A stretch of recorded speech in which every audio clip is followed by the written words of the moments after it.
डरा दिया यार। अच्छा बॉल ये तो शुरू से पड़ी थी। हाँ, पकिया, मैंने ऊपर आना कॉफी पड़ा। बोला था एक्चुअली। नहीं हमने सिखा रखा कि डायरेक्ट गेस्ट बोले तो नहीं देनी जब हमारी लगता है तुम्हारी भांग नहीं उतरी है, ये हेलमेट पहन के होली खेले हैं। हेलमेट कई बार नहीं फूटता पंच, लिखा है उसने।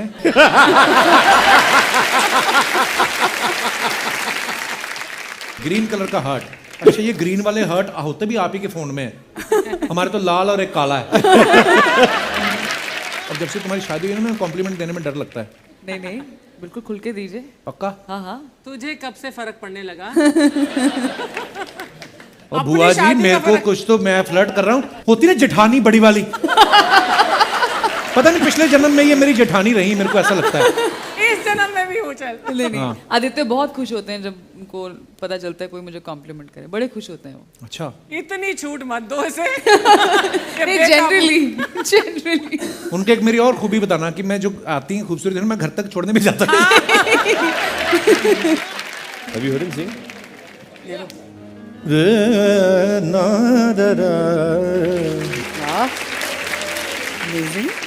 एक बात है, sorry no please. You can. कितना आपने एक्स्ट्रा पे किया कैमरा वाला को? पूरा देख रहा है, नहीं देख रहा। आप ही की तरफ देख रहा है वो। मेरा कैमरा वहाँ है। पीछे क्या वो लौंडे लपाड़ों को तो देखेगा नहीं आदमी। अच्छा निम्रत ने ये किरदार निभाने के लिए हमने सुना है 15 किलो वेट बढ़ाया। कितना वेट बढ़ाया था हाँ आपने? जी 15 Really? किलो। हाँ जी बढ़ाया था? हाँ जी। सो डिफिकल्ट टू लूज, तुम बढ़ा रहे हो वहाँ पर। बढ़ाना भी मुश्किल ही होता है बढ़ाना जब भी आपको बताया गया हो कि 1 महीने के अंदर बढ़ाना है। अदरवाइज हम पड़े पड़े साल में बढ़ जाता है, कहते हैं यार।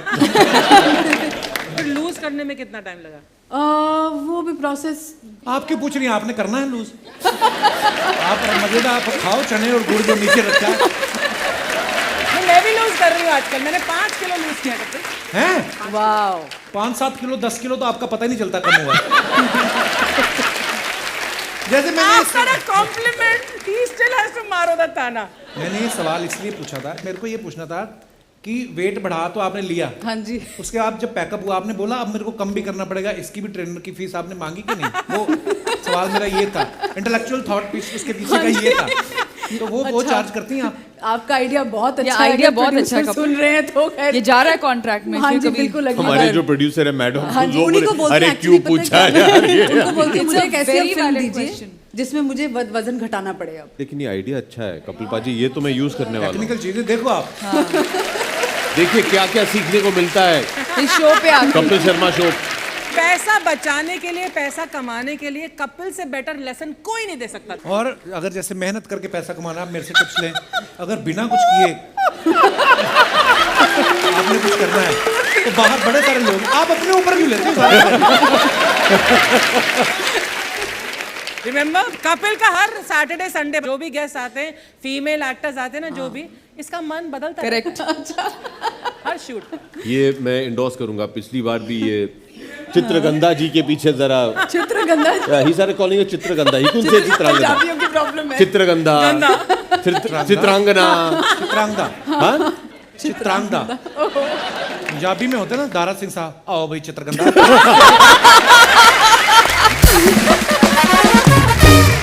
I remember your dad telling me, Abhi, that ये दोनों स्विट्जरलैंड गए हैं पढ़ने के लिए। ये कहीं ज्यादा एक्सेंट में बोलेंगे तो मुझे कहीं समझ ना आए। I remember him telling. But really amazing कि तुम्हारी हिंदी इतनी अच्छी है। Of course your मतलब तुम्हारी जो lineage है वो तो of course Hindi is so strong, लेकिन वहाँ पढ़ने के बावजूद कैसे किया तुमने यार? क्योंकि जब मैं लौट के वापस आया था, मैं हाई स्कूल के बाद जब यूनिवर्सिटी में परफॉर्मिंग आर्ट्स कर रहा था, तो रोज़ वो रोज़ सुबह आज विल टेल यू एक कुछ 10-12 अखबार आते हैं घर पे और वो पढ़ते हैं सब। अच्छा। हाँ जी। और उन्हें कुछ अच्छा लगे या चाहते हैं कि पूरा परिवार जो है इसे पढ़े, तो वो आर्टिकल को हाईलाइट करेंगे, उसको फोटो कॉपी करके आपको भेजेंगे कि ये पढ़ो आप, क्योंकि अखबार में जो हिंदी लिखी जाती है वो बहुत ही सही होती है, तो वो पढ़ो और लिखो। तो एक आर्टिकल में रोज लिखता था। वाह। तो that's how I tried to. सही है। मेरे को कुछ लाइन में सूझी कि इसके ऊपर क्या बोलूं, तो मैं कहा हाँ सही है। If you don't mind. जी जी। एक प्रथा सी हो गई कि मैं आके यहाँ चुटकुले सुनाऊं आपको। लेकिन मैं जब स्कूल में था तो हमारे एक टीचर रोज सुबह असेंबली में आके कुछ बातचीत करते हैं कि you should do this, you should do that. तो उन्होंने पढ़ाई के ऊपर एक असेंबली की थी, हमारे एक टीचर थे, अंग्रेज़ी में था, लेकिन मैं आपको तो एक बहुत ही मशहूर जर्नलिस्ट हैं अंग्रेज़, अच्छा जी, बहुत ही सीनियर थे, बहुत ही रिस्पेक्टेड, और वो इंटरव्यू कर रहे थे सर रिचर्ड ब्रैंसन को। सर रिचर्ड ब्रैंसन है जिन्होंने वर्जिन अटलांटिक, वर्जिन म्यूजिक, ये सब जो जर्नलिस्ट थे, उन्होंने ये तय कर लिया था कि भैया अब ये बच्चा आया मेरे सामने, मैं अभी इसको ठिकाने लगाने वाला हूँ कि अभी कुछ ज़्यादा ही फुदक रहा है। रिचर्ड ब्रैंसन के बारे में, रिचर्ड ब्रैंसन को भी उन्होंने तय कर लिया था। तो उन्होंने कहा कि वहाँ उनका जो 10th होता है उन्हें GCSEs बोलते हैं, general certificate of secondary education. तो he said, so mister Branson, सुनने में आया कि आपने 10वीं पास नहीं की है। तो उन्होंने कहा जी नहीं, मेरे पास पैसे नहीं थे और मैंने सोचा कि पढ़ाई से क्या ले आए, मैं तो काम पे लग गया और मैंने सब कुछ जो कुछ भी है काम पे ही सीखा है। उन्होंने कहा अच्छा, और वहाँ you have to take 7 GCSEs minimum. तो उन्होंने कहा मैंने तो 12 लिए थे। तो रिचर्ड ब्रैंसन जी बोले बहुत अच्छी बात है। फिर उसके बाद मैं ए लेवल्स माने 12वीं में 3 सब्जेक्ट लेने होते हैं। ओके, तो आपने तो लिए नहीं होंगे, तो आप तो स्कूल छोड़ के निकल गए थे। और ये रिचर्ड ब्रैंसन का मुंह थोड़ा और छोटा हो गया कि भैया ये तो और भी ज्यादा बेइज्जती हो रही है। और हर सवाल के साथ रिचर्ड ब्रैंसन जो है उसको और नीचे दिखा रहे थे। फिर मैं ऑक्सफोर्ड गया। तो अच्छा, ऑक्सफोर्ड में मैंने एक डबल मास्टर्स और ये PhD भी किया। अब तक ये रिचर्ड ब्रैंसन अभी थक गया था, अभी और कितना नीचे दिखाए। तो रिचर्ड ब्रैंसन कहा yes sir, that is why you are sitting there interviewing me. और पढ़ो, इसीलिए तुम वहां बैठ के मुझे इंटरव्यू कर रहे हो। वाह, ये मुझे बड़ा अच्छा लगा। यस। तो जब मेरे 10वीं के मार्क आए ना, यही मैंने मेरे डैड से कहा कि देखिए डैड, ज्यादा गुस्सा ना होना। रिचर्ड ब्रैंसन जी ने भी ये कहा था। रिचर्ड ब्रैंसन अच्छा होता ना, मैं उसकी जगह मैं कह रहा हूँ ओके, सो सारी पढ़ाई होगी, अभी भी कॉलेज जाना है तो मेरे जहाज में छोड़ दो आप। सही बात है। अच्छा अभिषेक भाई, इस फिल्म में जो जेलर हैं यामी, ये आपको अनपढ़ गवार बोल के आपको बेइज्जत करती हैं और आप बोलते हैं कि अब मैं 10वीं करके रहूंगा। कभी रियल लाइफ में ऐसा हुआ, किसी ने आपको कोई चैलेंज दिया और आपने बोला अच्छा ऐसा ये मैं करके दिखाऊंगा?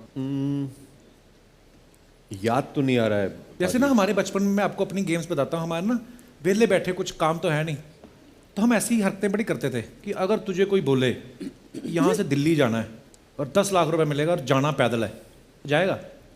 तो हमारी नेगोशिएशन चलती थी, ना 10 लाख रुपए उसके पास ना मेरे पास। कहता पैदल जाना है, कोई टाइम लिमिट है? नहीं टाइम लिमिट कोई नहीं, खुले जाओ। अगर वो मान जाता था कि हाँ चला जाऊंगा, अच्छा मान गया, कमीज निकाल के जाना है, नंगे पैर जाना है। ऐसी गेम्स खेलते थे स्विट्जरलैंड स्कूल में बच्चे जी। हैं? हाँ जी, बिल्कुल। But I want to ask you कि आप लोगों ने वहाँ पर कुछ खाया, मतलब जो जेल में बना जी हुआ था? जी, जेल का खाना हम लोग अक्सर खाते थे। वेरी गुड, क्योंकि जब ओमपुरी और मैं एक बार शूटिंग कर रहे थे जेल में दिल्ली में, तो वहाँ पर हम चाय ऑर्डर की, चाय आई और बिस्किट, तो मैं एक बाइट और एक सिप लेने वाली थी कि उन्होंने बोला शॉट लग गया, तो I left it like that and I did the shot. उसके बाद शॉट कंप्लीट होकर एंड पैकअप हो गया।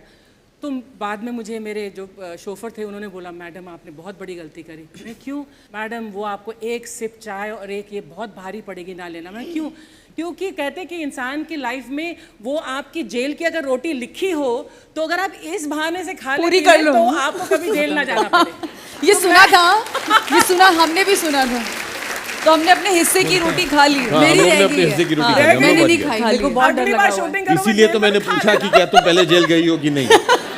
मैंने तो खा ली भाई, चाय भी पी ली। पर ये कहावत मैंने भी सुनी, बोलते जेल की रोटी लिखी हो। पर मुझे लगता है अपनी हरकतें ठीक रखो।